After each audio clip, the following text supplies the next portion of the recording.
Qual é a diferença do dinheiro de quem é dizimista e do dinheiro de quem não é fiel no dízimo? Me arruma 10 reais aí, vou te devolver. Eu quero 10 reais de uma pessoa que entrega o dízimo. Hein? Pode.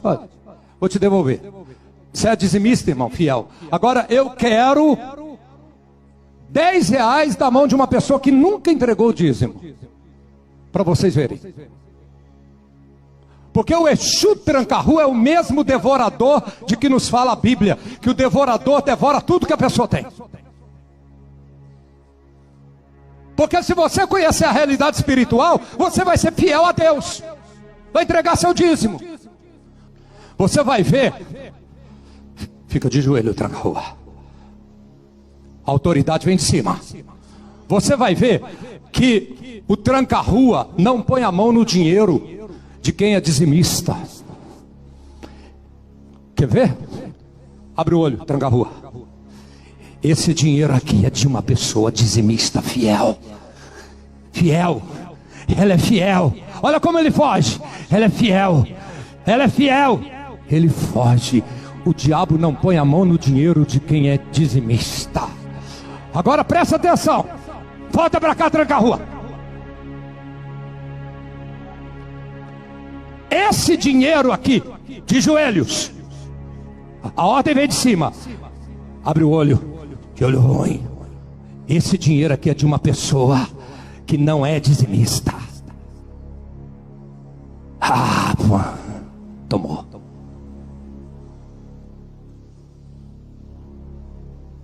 Estou querendo mostrar para você isso. Não brinca com Deus, não. Absurdo, né? Você pode me dar esses nomes de demônios aí que foi mencionado? Ou de supostos demônios? Você pode pegar a Bíblia e me mostrar? Ou como o bispo aí escreveu um livro, né, sobre todos esses nomes? Você pode pegar a Bíblia e me mostrar isso daí? Pode? Se não pode, não creia nessas coisas. A palavra diz que se nós acrescentarmos ou tirarmos qualquer palavra do livro da profecia, serão acrescentadas coisas que nós não gostaremos nas nossas vidas. Então é preciso temor. Com relação ao dízimo, eu gostaria novamente de dar algumas explicações bíblicas, né? Malaquias escreve, pouco depois de Ageu e de Zacarias, né, período pós-exílico, em que o povo estava disperso com relação à lei. Malaquias 4:4, lembrai-vos da lei de Moisés. Olha só. Quando se diz aqui que com maldição sois amaldiçoados, vós, a nação toda, quem são esses vós? Capítulo 1, verso 6, é mostrado quem são esses vós, que são os sacerdotes. Deus estava amaldiçoando as obras das mãos dos sacerdotes, Malaquias 2:1-2. Então o sacerdote, ele era o cabeça espiritual da nação. Por quê? Porque na boca do sacerdote o povo encontrava a lei de Deus, Malaquias 2:7. Então se o sacerdote ia mal, toda a nação ia mal, ela era afetada, porque o sacerdote era o cabeça espiritual da nação. Quando Deus fala assim, fazei prova de mim, Deus está mandando ir lá para Deuteronômio 14, versos 1-29, quando se dá os dízimos para o ofício do Senhor, do tabernáculo, e que Deus promete abençoar as mãos dos sacerdotes se eles procedessem como deveria ser. Eles não deveriam defraudar aqueles com relação aos dízimos, que não é alimento. Verso 24 de Deuteronômio 14, que eu estou mencionando, só quando o lugar fosse longe, eles deveriam vender aquele produto, e quando chegassem no local reservado, que o Senhor iria destinar, então eles iriam reverter novamente aquilo em alimento. E ao cabo de 3 anos virão o levita, porque não tem parte nem herança nas distribuições das heranças, né, de Números 18, a herança dos levitas seriam o Senhor, oficiar no tabernáculo, os órfãos, as viúvas, os necessitados.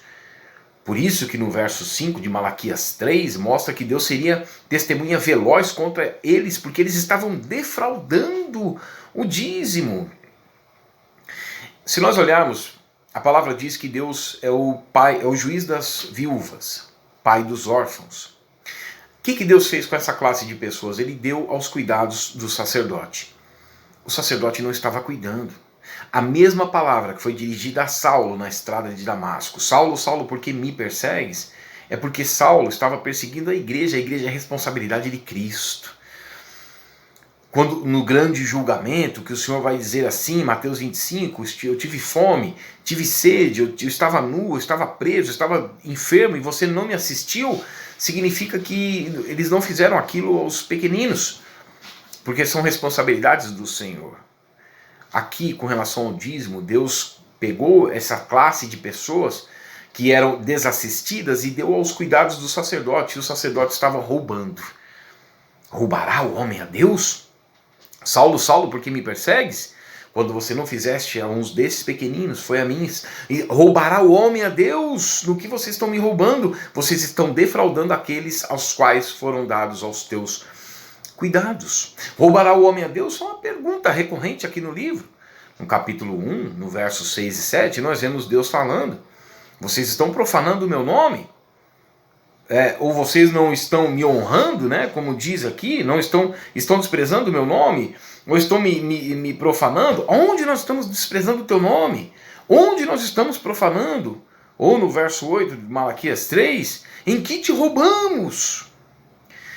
Ou seja, lá era com relação a pão imundo, animal cego, animal com defeito. Aqui era com relação aos dízimos. Quando nós olhamos para a casa do tesouro, né, trazer todos os dízimos à casa do tesouro, aí são as igrejas. E aí nós vemos que é uma recâmara que tinha lá, de Malaquias capítulo 13, verso 5, mostra claramente um local, uma recâmara separada para que os dízimos fossem ali armazenados, e o dízimo não era dinheiro, era alimento. E o dinheiro tem desde o começo, nós vemos isso na história de José, lá no Gênesis. Então, nós vemos que com maldição sois amaldiçoados. O sacerdote estava sendo amaldiçoado e toda a nação era atingida. Como? Deus enviava os gafanhotos, que lá em Levítico, né? Deixa eu só me recordar o capítulo aqui, se eu não me engano, Levítico 11, né? Levítico 11, deixa eu só confirmar. Levítico 11, verso 22. Deles comereis estas, a lacusta segundo a sua espécie, o gafanhoto devorador segundo a sua espécie. Deus está mandando comer demônio aqui, será? Então, a gente vê ali em Joel, o cortador, o destruidor, o migrador, o devorador, classes de gafanhotos que Deus enviava para que o povo não pudesse recolher os dízimos, porque se levassem para os sacerdotes, a maldição ia continuar, porque os sacerdotes estavam agindo de forma incorreta. Então nós vemos hoje uma pregação sobre dízimo totalmente fora do seu contexto, porque nós vemos as 4 passagens que falam sobre o dízimo no Novo Testamento, Mateus 23, Lucas 11, que é uma repetição de Mateus 23, que com relação à nação de Israel, porque o juízo calamitoso viria sobre aquela presente geração, versículo 36 de Mateus 23. Então, nos versículos primeiros, o Senhor desfere 8 ais contra a geração que rejeita a Cristo, ou seja, o sinédrio, os escribas e fariseus que levaram o povo à incredulidade. Então Jesus está desferindo 8 ais e um deles é com relação ao dízimo. E Lucas 11 é uma repetição disso. E Jesus está falando que o dízimo é alimento, entre cominho e hortelã. E Jesus está falando que o dízimo é da lei, negligencia os preceitos mais importantes da lei. E aí alguns dizem assim, mas Jesus está falando que devia fazer essas coisas sem omitir aquelas. Ou seja, eles tapam os ouvidos para tudo que eu falei até agora. Deviam fazer essas coisas sem omitir aquelas. As coisas que Jesus falou foi misericórdia, fé e justiça. Nós não podemos agir dessa forma porque estávamos mortos em delitos e pecados. E isso foi cumprido em Cristo na cruz. Por isso que Cristo é a nossa justiça. Por isso que derramado foi misericórdia para nós que não merecíamos. Mas Ele é misericordioso. Então isso foi demonstrado salvificamente na cruz do Calvário. Cristo cumpriu. Nós não poderíamos cumprir os preceitos da lei. Cristo cumpriu a lei.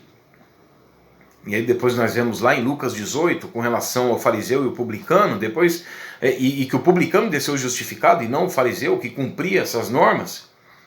Depois nós vemos lá em Hebreus capítulo 7, quando nós observamos ali a transitoriedade do sacerdócio, né? Porque ali já não seria mais de Levi, mas agora de Judá, que nunca ninguém recolheu o dízimo. Segundo a ordem de Melquisedeque, que possivelmente fosse Sem, né, de um dos filhos de Noé, pela questão cronológica, não é Jesus, Melquisedeque, assim como Moisés não é Jesus, porque Moisés diz, nos vossos dias Deus levantará um profeta semelhante a mim, mas não é Moisés, como não é Melquisedeque. Mas ele não tem princípio nem fim de dias, ou seja, ele pode não estar na genealogia. Nós vemos sacerdotes que voltam do cativeiro da Babilônia e não podem oficiar no tabernáculo porque eles não tinham registros. Então esses são Jesus também? São Jesuses?